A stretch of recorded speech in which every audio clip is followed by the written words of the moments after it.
अस्सलामु अलैकुम प्यारे दोस्तों। हजरत उमर रजी अल्लाहु अन्हु की अल्लाह से दुआ का वाक़िया।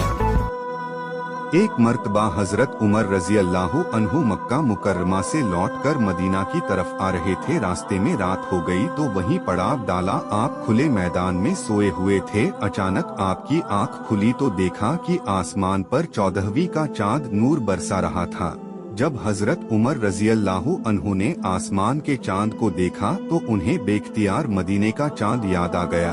नबी अकरम सल्लल्लाहु अलैहि वसल्लम का ख्याल आते ही उठ बैठे। उस वक्त तन्हाई थी, ठंडी हवा चल रही थी, आसमान से नूर बरस रहा था, कबूलियत दुआ का मौका महसूस हो रहा था। उस वक्त हजरत उमर रजी अल्लाहु अन्हु ने अल्लाह रब्बुल इज्जत के सामने अपने दिल का राज खोला और अपने दिल की तमन्ना यूं बयान की, ऐ अल्लाह मुझे अपने रास्ते में शहादत अता फरमाइए और मेरी कब्र महबूब सल्लल्लाहु अलैहि वसल्लम के शहर में बना दीजिए। अब हजरत उमर रजी अल्लाहु अन्हु ने तो इतना ही मांगा था कि उनको शहादत तो किसी जगह भी मिल सकती थी, चाहे पहाड़ की चोटी पर मिलती, चाहे किसी मैदान में मिलती, मगर अल्लाह ताला कदरदान है।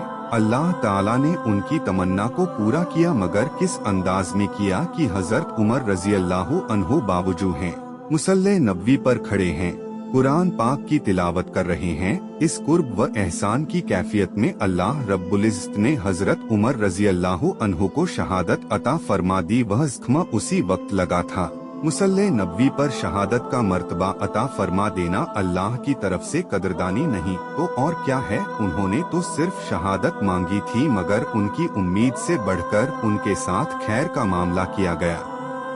उन्होंने दूसरी दुआ यह मांगी थी, ऐ अल्लाह मेरी कब्र अपने महबूब सल्लल्लाहु अलैहि वसल्लम के शहर में बना देना। अगर कब्र जन्नतुल बकी में बन जाती तो तब भी दुआ पूरी हो जाती, मगर अल्लाह ताला कदरदान है। अल्लाह ताला ने उनकी कब्र के लिए कहा जगह अता फरमाई। अल्लाह ताला ने उन्हें रियाजुल जन्नत में और महबूब सल्लल्लाहु अलैहि वसल्लम के कदमों में दफन होने की जगह अता फरमा दी। अल्लाह रब्बुल इज्जत की तरफ से उनकी यह कदरदानी थी।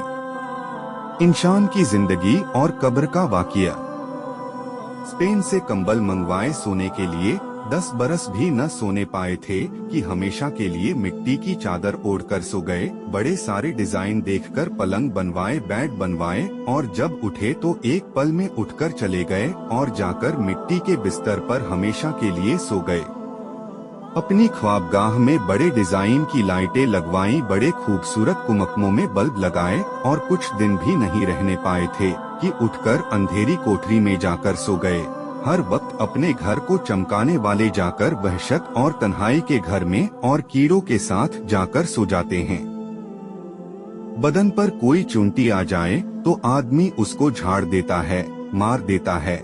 आज उसके बदन पर करोड़ों कीड़े फिर रहे हैं। जिस चेहरे को गर्मी से बचाता है, सर्दी से बचाता है, भूख से बचाता है, थकन से बचाता है, उसी चेहरे पर आज कीड़ों का हमला है। कोई इसकी आंख खा रहा है, कोई इसकी खाल खा रहा है, कोई इसकी ज़बान नोच रहा है, कोई इसकी टांगों को लगा हुआ है, और वह पेट जिसके भरने के लिए सारी जिंदगी धक्के खाता रहा, वही पेट कब्र में सबसे पहले फट जाता है।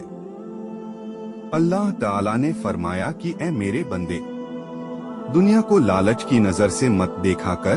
कब्र में सबसे पहले तेरे वजूद को जो कीड़ा खाता है वह तेरी आंखें ही होती हैं। सबसे पहले यही शमा बुझती है और सबसे पहले इसी को अल्लाह निकालता है और कीड़ों को खिला देता है।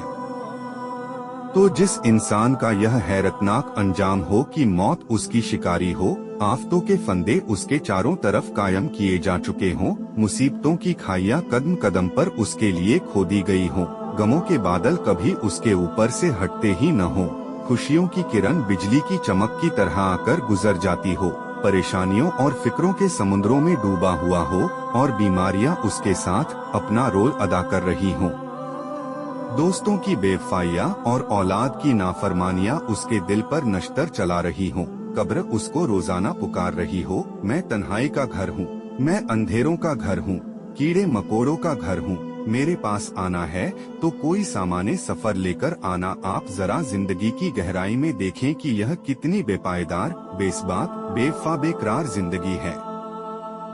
कि जहाँ करार नहीं, कहीं एक पल इंसान को ठहराव नहीं, थोड़ी सी खुशियाँ देखता है और फिर चारों तरफ मोह के बादल। एक खुशी को लेने के लिए लाखों पापड़ बेलने पड़ते हैं और वह खुशी आती है और चली जाती है। भला यह भी जिंदगी है। एक फकीर की बद्दुआ का वाकया। चचा चमन मोहल्ले के सबसे कंजूस आदमी थे। उनके घर कोई मेहमान चला जाए तो रस्मी गुफ्तगू के बाद पूछते हैं कि चाय तो नहीं पियेंगे ना, क्योंकि चाय बहुत नुकसानदेह है। हाँ, शरबत थोड़ा गर्म है, चलेगा क्या? केक बिस्किट वाली दुकान अभी बंद पड़ी है, क्या करूँ? समोसे वाला तो अभी तेल गरम कर रहा है, अभी काफी वक्त लगेगा। आप कहाँ इतनी देर बैठे रहेंगे?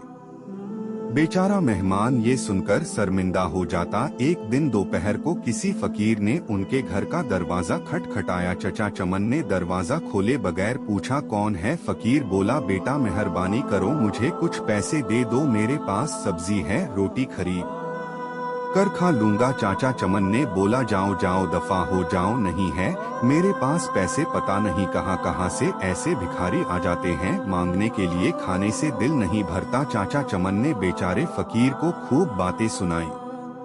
फकीर मायूस हो गया। आखिर उसकी जुबान से बद्दुआ निकली, अल्लाह तुझे हमेशा खाने से दूर रखे, तू भी कुछ ना खा सके। इतना कहकर वो फकीर वहाँ से चला गया। कुछ दिन बाद चचा चमन के पेट में शदीद दर्द उठा। दर्द इतना शदीद था कि वो तड़प उठा। घर वाले उनको हॉस्पिटल ले गए। हॉस्पिटल में चचा चमन के मुख्तलिफ टेस्ट हुए। आखिर पेट के दर्द का पता चल गया।